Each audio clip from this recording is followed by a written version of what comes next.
Halo guys, assalamualaikum warahmatullahi wabarakatuh. Terima kasih yang udah stay di channel Yatisam Official. Semoga kalian selalu sehat. Berkabar kalau untuk kita semuanya, gimana kabar kalian sehat? Alhamdulillahirobbilalamin, guys, sama waras. Masya Allah, guys, mendoakan yang lagi sakit, Allah sehatkan teman kita ya. Hari ini juga ada yang operasi, semoga operasinya berjalan lancar, amin. Yang kunjungan dokter, semoga mendapatkan penanganan yang cepat. Teman guys yang lagi flu batuk di rumah, jangan lupa diminum obatnya. Kalian mau minta apa? Ayo berdoa itu gratis cuy. Minta sebanyak-banyaknya, dikabul ya urusan Allah gitu ya. Yang lagi galau jangan galau aja, yang habis diporotin duitnya semoga lekas sadar. Yang lagi bahagia juga tentunya jangan lupa bersyukur. Yampui.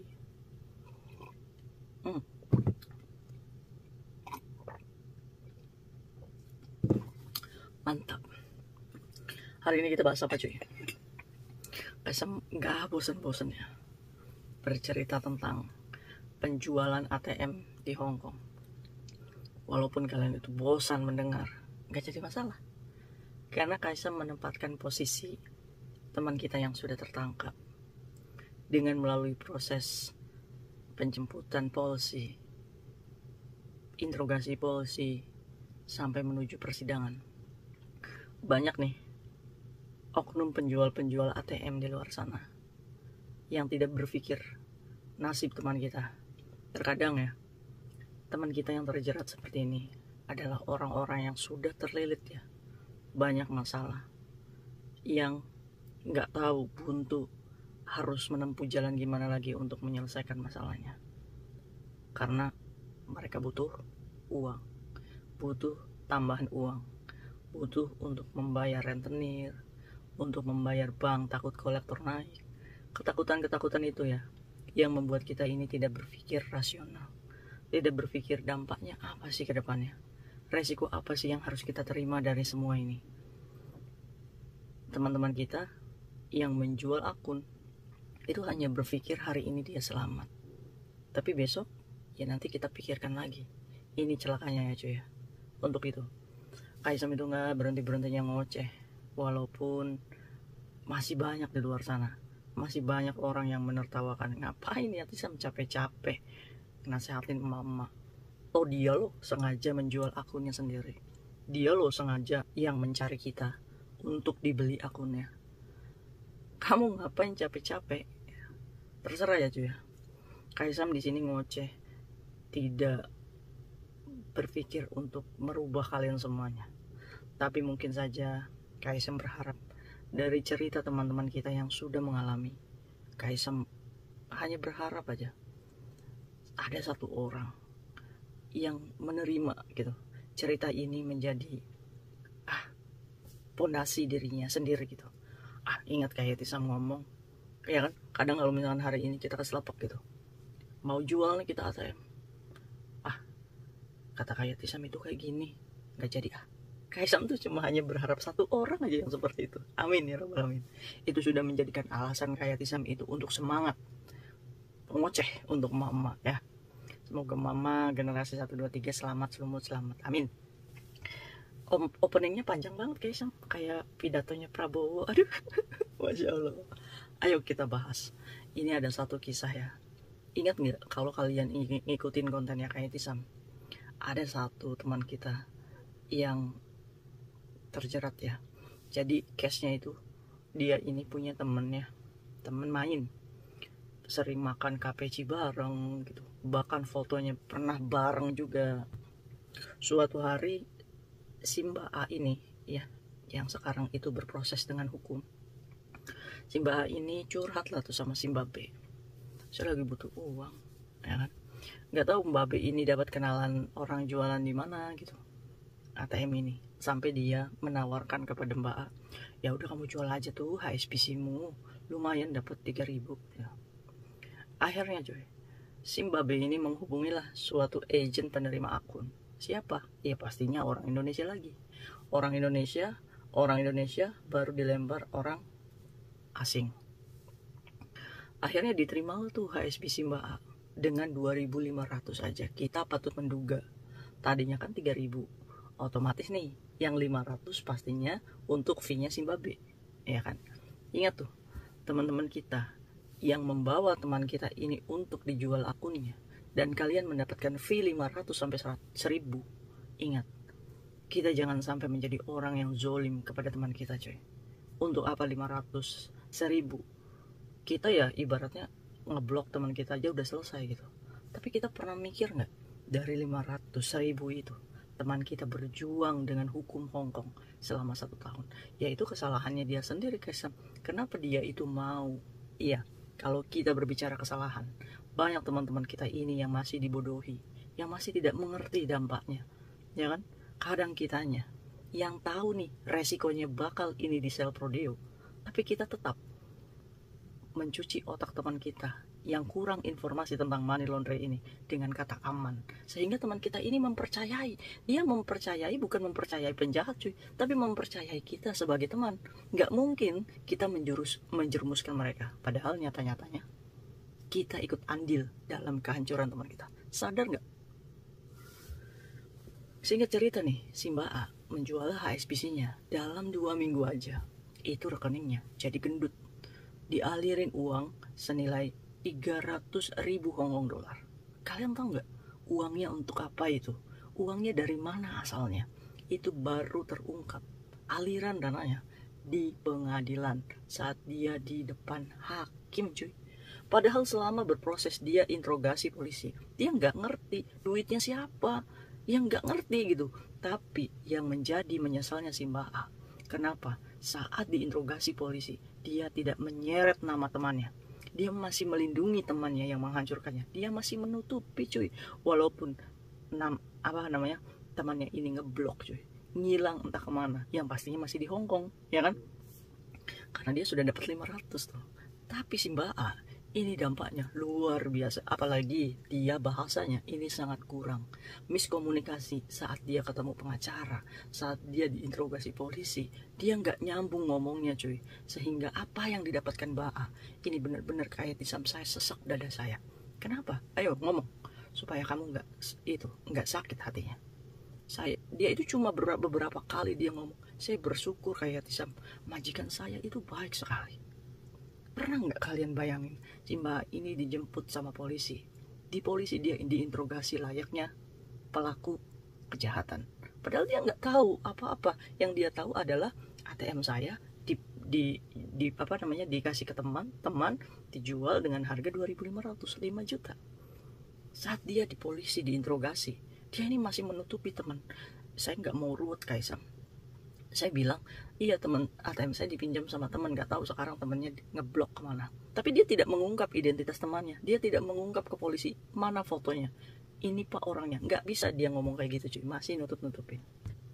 Alhasil, cuy, sudah interogasi polisi ya, cuy, ya, beberapa bulan sampai dia harus mencari dati layar ya, cuy, atau pengacara publik. Dia ini ngomong sama majikannya tuh mensupport, cuy, ayo Cece, nggak apa-apa, teman kamu itu adalah orang yang paling jahat, katanya. Akhirnya setelah dia ketemu pengacara, awalnya dia ketemu pengacara ini nggak baik gitu aja. Maksudnya pengacaranya nggak terlalu, maksudnya jutek gitu pengacaranya tuh. Alhasil apa? Saat dia menuju pembacaan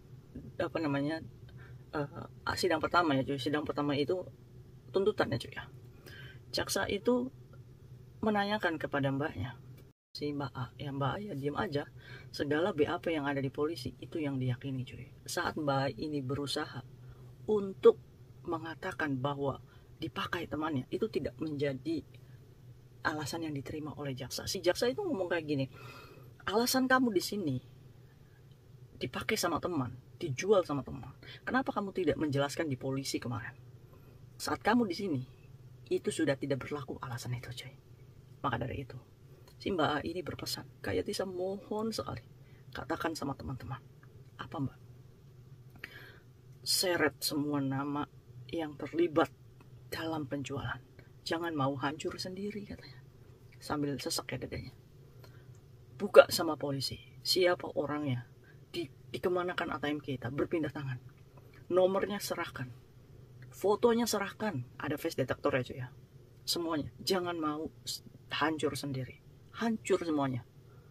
Maksudnya si Mbak A, siapapun nih yang menawari itu, seperti pertama kali yang menawari kalian, yang menerima, yang memberikan uang, siapapun yang terlibat, seret semua dalam BAP polisi kalian cuy. Jangan mau sendiri. Ini contohnya kayak Mbak A ini mengcover teman-temannya, melindungi teman-temannya, sampai akhirnya dia diperlakukan layaknya penjahat.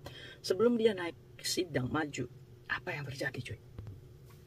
Si Mbak A ini digeret oleh beberapa polisi ke salah satu ruangan. Di situ Mbak A ini merasa bahwa dia diperlakukan seperti layaknya penjahat. Apakah itu SOP dari polisi? Ini sini jelas cuy, ya kan? Akhirnya si Mbak A ini, kalian disuruh ngapain cuy saat diinterogasi polisi? Mungkin yang sudah ketangkap kalian pasti merasakan. Jadi cuy, semua yang ada di badan ini harus dilepas, termasuk bra sama underwear cuy, celana dalam ini harus dilepas. Jadi Mbak A ini di depan polisi ini tidak menggunakan sehelai kain pun di badannya. Dia disuruh jongkok sampai dia ditanya sama polisi, apa yang kamu simpan di Miss V kamu? Kayak Tisam, saya nggak bisa ngomong saat itu, saya seolah diperlakukan seperti penjahat. Iya, saya ditanya ada apa di dalam Miss V saya, padahal apa hubungannya kayak sama money laundry sama Miss V, iya kan, ada apa gitu kan.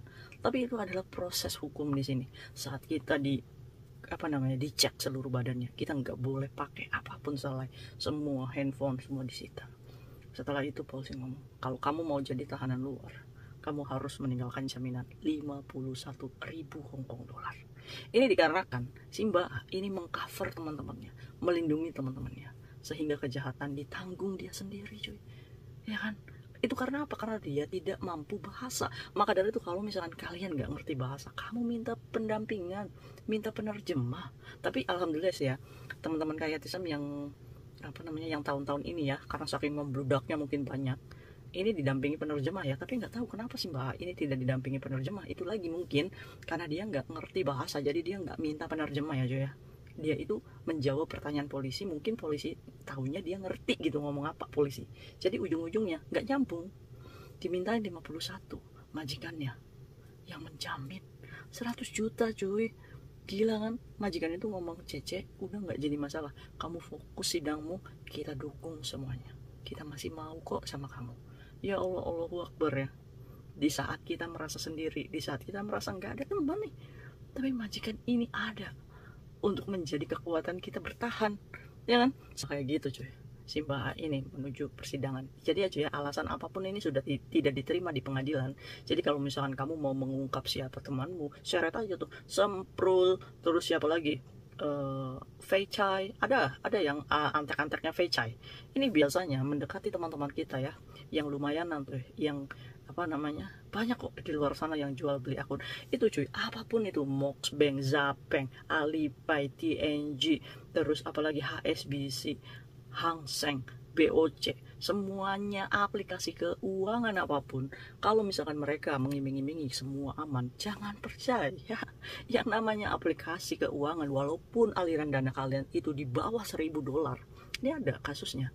TNG, ada yang memasukin uang, terus ada yang laporan ke polisi, kena, sampai kasusnya belum kelar nih. Padahal 700 dolar loh, dialirinnya nggak banyak. Tapi karena dilaporkan barcode-nya ke polisi, jadi dia dicekal di Makau. Sampai sekarang masih proses, belum sidang.